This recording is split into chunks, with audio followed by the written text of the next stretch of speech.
In the last video, we brought you along the rocky start to our Rocky Mountain National Park adventure. After our super scenic day, sport climbing, we followed it up with a bouldering day, which would be a stretch to call it more than a glorified hike with crash pads. So the next day, we got up for another hike, but this time without crash pads and with some direction. It was finally time to enter the park and explore the beauty we had seen in photos. And boy, did it ever deliver. With glacier-capped mountains, I was still somehow surprised by all the moving water and the landscape that it painted.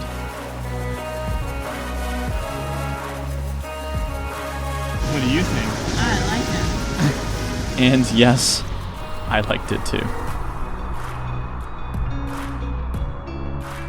So we decided to continue the trails upwards that meander alongside the rushing water, accented by massive rock faces, to one of the sources, which, again, was beautiful around every corner. This is the Loch. It is one of the many bodies of water on your way to higher elevation, but more specifically, the one we decided to stop at. We relaxed here for a bit and had the place completely to ourselves, until this little guy decided to join the party.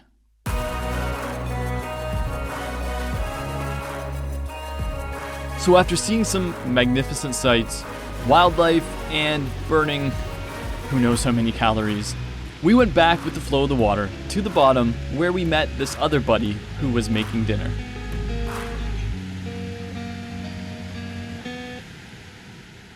And here is where we decided that we weren't quite done yet, and since we had a rental with four-wheel drive, not the Jeep we were supposed to get, but still, four-wheel drive, we would take the old switchback Trail Ridge Road up the mountain for some breathtaking sights.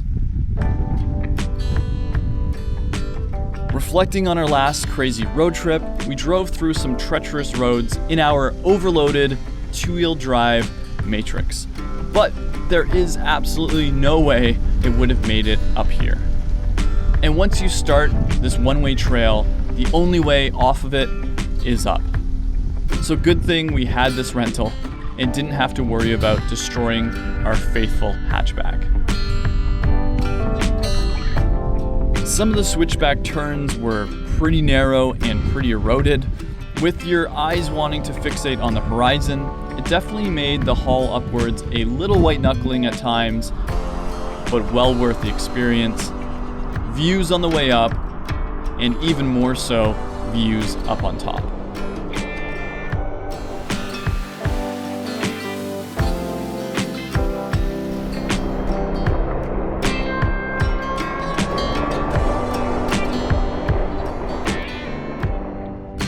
The temperature change at this elevation was pretty intense. It felt like going from summer to winter, and we were poorly dressed for winter. So, back that evening to the hot tub, yet again for a night's rest.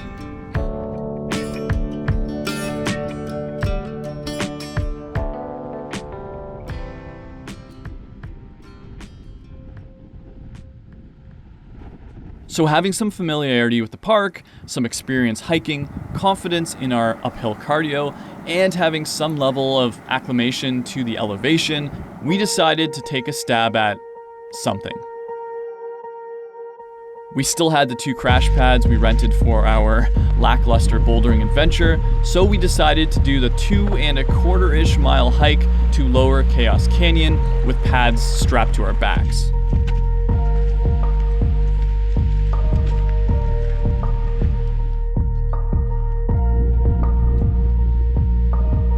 Chaos Canyon is also a bouldering area that is about 10,000 feet above sea level and home to some extremely hard double-digit boulder problems, a place frequented by crushers like Daniel Woods, although many of their famous problems are in upper chaos.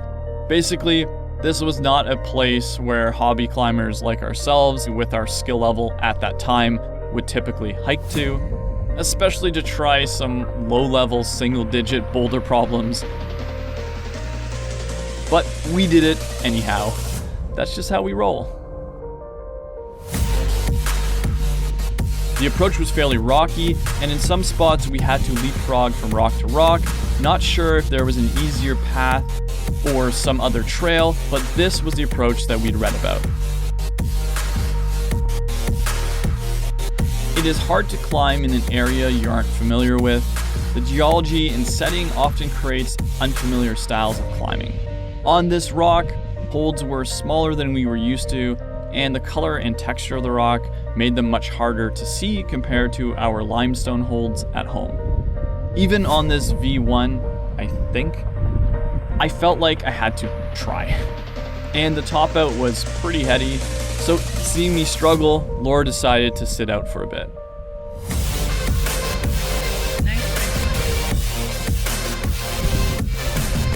We were pointed to this boulder, literally called the warm-up boulder, from some other climbers we passed on the way in. They said there was a V1 on the side, which my current research tells me was called South Face. If not, we can call it an FA. They also said there was two V3s on the prow that start kind of center and go right and left upwards, respectively. I took a stab at the one that went right, which my after-the-fact research tells me was called Northwest Corner. Very creative names.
It was, again, very heady when topping out, but surprisingly I managed to pull over the slabby, kind of scary top.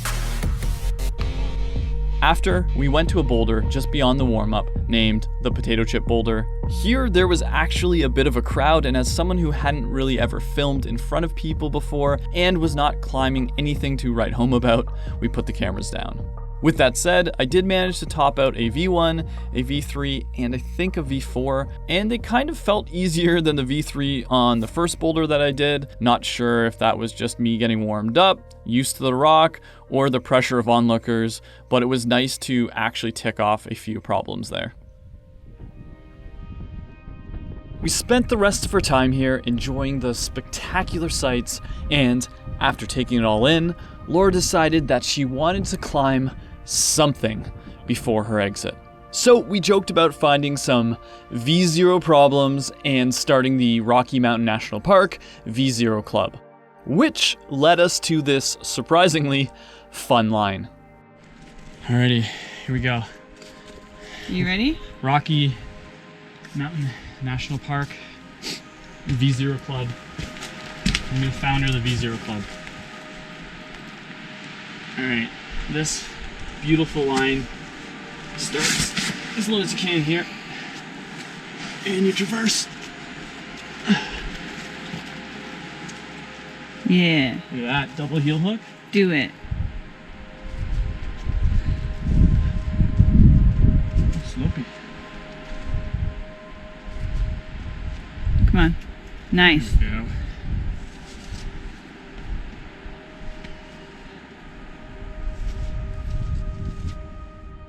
Yeah. That's that high heel. Now where do I go from here? I'm gonna go like this. Maybe go like this, yeah. Slopey. Oh, foot across. And toe up. Oh yeah. That butt. That butt. Welcome to the V0 Club.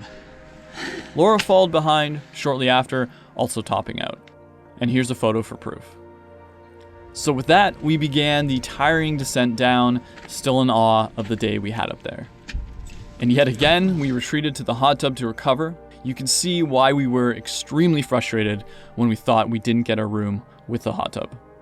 Oh, and yeah, we did attend that wedding, and I gotta say, what a place to tie the knot.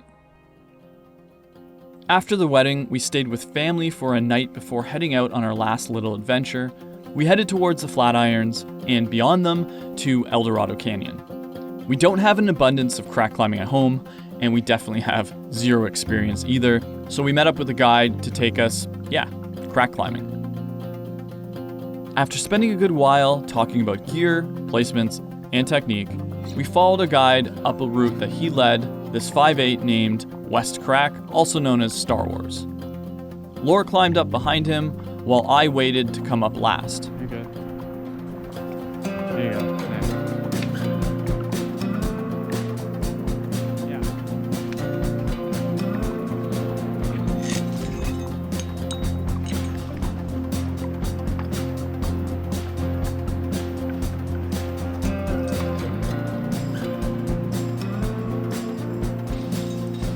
Laura, having little confidence in her hand jamming skills, climbed the majority of the route laybacking and elevator door style or double gaston, things that she also had little to no experience doing.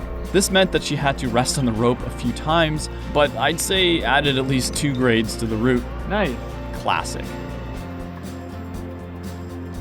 I came up last, which I guess would be like seconding, except for technically I was third up the route. I removed the gear as I climbed and had more faith in my hand jams, climbing the route clean.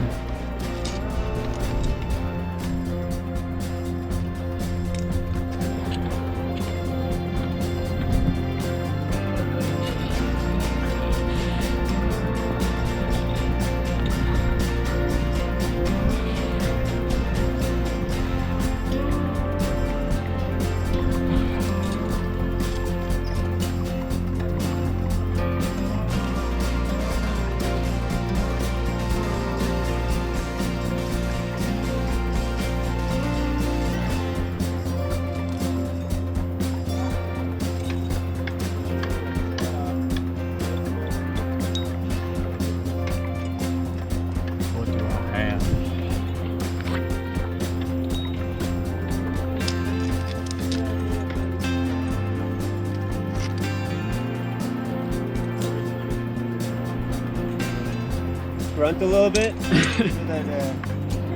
It looks realistic.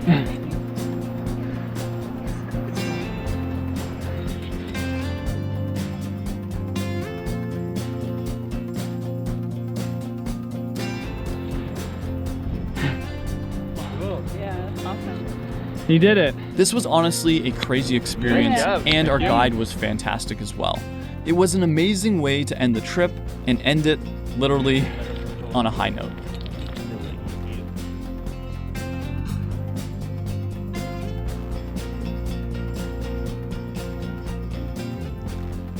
And with that, we were off again.